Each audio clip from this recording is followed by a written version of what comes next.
All right, on the way at 6 tonight, a bill sitting on Governor Ron DeSantis' desk to regulate local counties to override local regulations involving landlords and tenants. So what does this mean for Miami-Dade County's Tenant Bill of Rights? CBS News Miami's Joe Gorcho spoke with local leaders to find out. It impacts you every day, and it really takes your mental energy every day to deal with it. David Peary stays in Liberty City. Over the years of living in South Florida, he's had several housing nightmares dealing with landlords, from sudden rent increases to a home in bad condition. Doorknobs missing, leaky plumbing that would periodically flood the kitchen floor. Landlords basically are more interested in just getting your money. Last year, Miami-Dade County passed a Tenant Bill of Rights to address those issues and more. A much celebrated moment.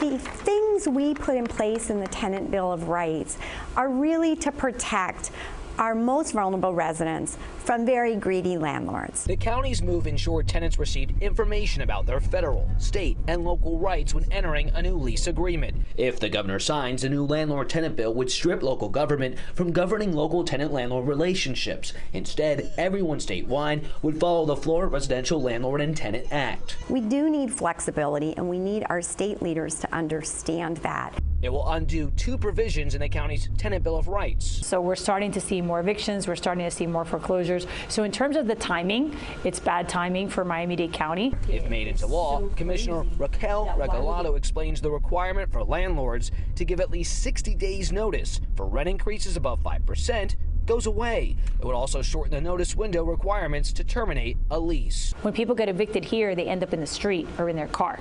In other counties, they just go to another establishment and they pay the rent that they can afford. And the provision providing a more accessible legal remedy for renters to pay for repairs and deduct costs from future rent disappears. Mayor Danielle Levine-Cava told CBS News Miami, "My administration remains committed to protecting tenant rights within the confines of the law, and we will keep working within community groups, landlords, and residents to ensure families have access to safe, quality housing." We contacted the governor's office to see if he would sign or veto the bill on his desk. We're waiting to hear back. Joe Gorcho, CBS News Miami.